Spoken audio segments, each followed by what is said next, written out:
क्योंकि हमारी फौज जानती है हमारी फौज को सीमा का रक्षण करना। हमारी फौज राजनीति नहीं करती, हमारी फौज इंडस्ट्रीज नहीं चलाती, हमारी फौज डेयरी नहीं चलाती। आप तो एक अभिनंदन को दे गए, हमने लाखों के तादाद में आपको वापस कर दिए, लेकिन इसका हम महिमा मंडन नहीं करते।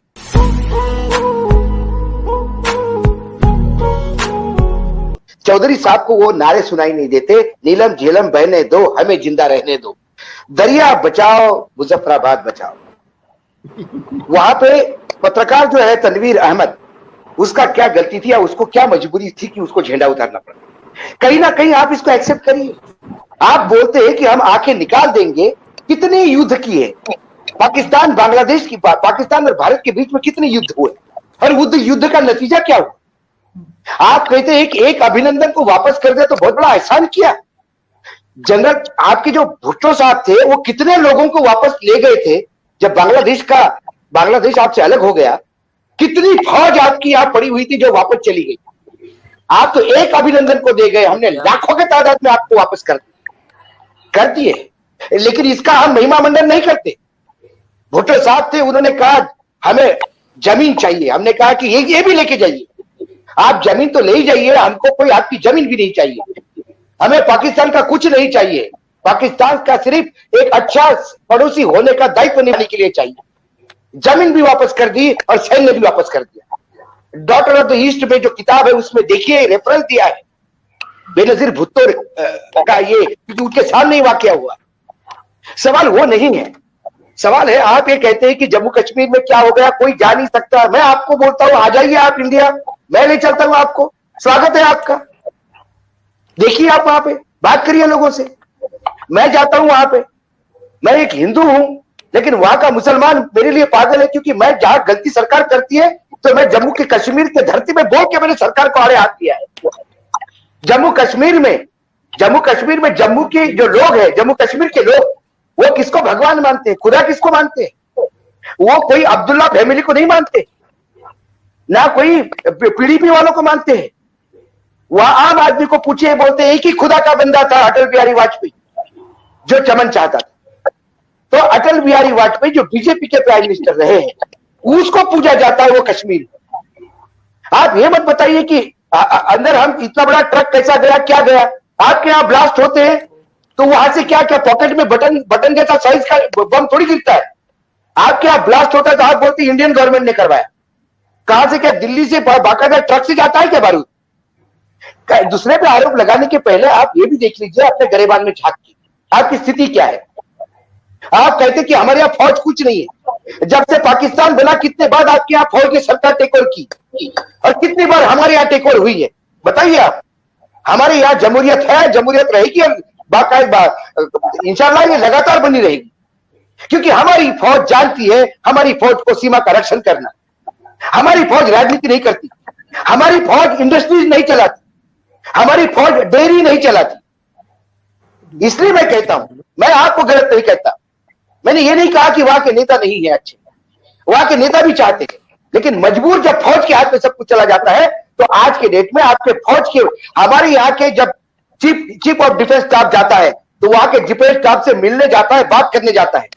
मेरे यहाँ का डिफेंस स्टाफ किसी परराष्ट्र मंत्री को जाके निगोशिएशन नहीं करता, वो गुडविल विजिट पे जाता है।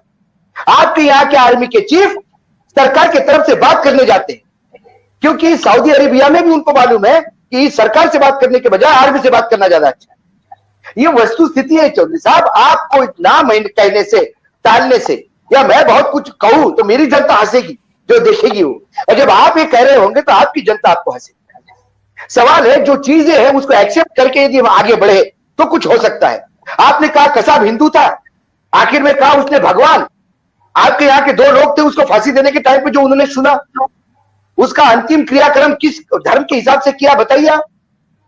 हमारे यहाँ हिंदुओं को किसी इतना भारत जलील नहीं हुआ है, और भारत में आज भी सब धर्मों का आजादी है। भारत में किसी हिंदू को मुसलमान तरीके से नहीं दफना जाएगा। मुसलमान को उसके धर्म के हिसाब से उसकी इज्जत की जाएगी और हिंदू को उसके हिसाब धर्म के हिसाब से। तो यह आरोप लगाना कि उसको वो हिंदू था और उसको मुसलमान बना दिया, इतनी जरूरत नहीं है देश को। इतने 700 लोग मार के हम नहीं बताएंगे पाकिस्तान ने मरवाया है। आपके यहाँ क्या हो गया? ये जो 86 लोगों की लिस्ट है, ये भारत ने नहीं दी है, यूनाइटेड नेशन से लिस्ट आई है। आपकी सरकार लगातार ग्रे लिस्ट से बाहर होना चाहती है, क्योंकि आपके यहाँ इन्वेस्टमेंट बैन हो जाएगी। वो ग्रे लिस्ट के लिए आपको मानना पड़ा कि 86 लोग हैं। आपके यहाँ ओसामा बिन लादेन थे, अमेरिका ने घुस के मारा है अंदर।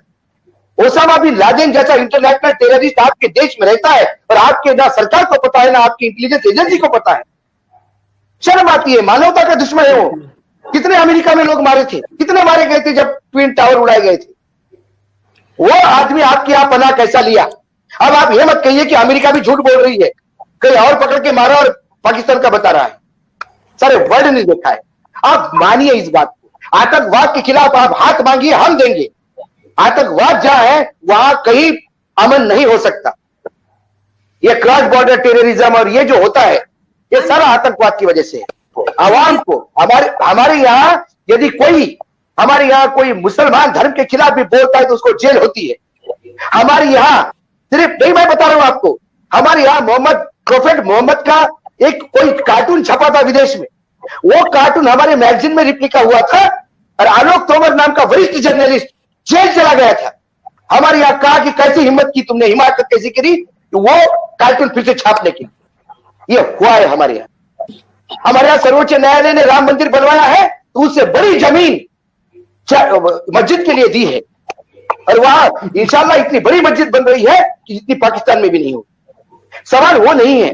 आज भारत का मुसलमान पाकिस्तान के मुसलमान से ज्यादा खुश है, क्योंकि उसको बोलने की आजादी है, उसको कुछ करने की आजादी है। ये आजादी है। आजादी के मायने मात्र संविधान में लिखने से नहीं होता, जमीन पे उतरना चाहिए, वो है। और ये 86 की लिस्ट हमने नहीं दी साहब। हाँ, ये ग्रे एरिया से निकालने के लिए हम कुछ नहीं कर रहे, आपकी सरकार कर रही। लगातार आपकी सरकार ने पार्लियामेंट में कानून पास किए, क्योंकि आपको वो कानून पास करवाने पड़ेंगे मनी लॉन्ड्रिंग के खिलाफ, टेररिज्म के खिलाफ, तब आप ग्रे लिस्ट से निकलोगे।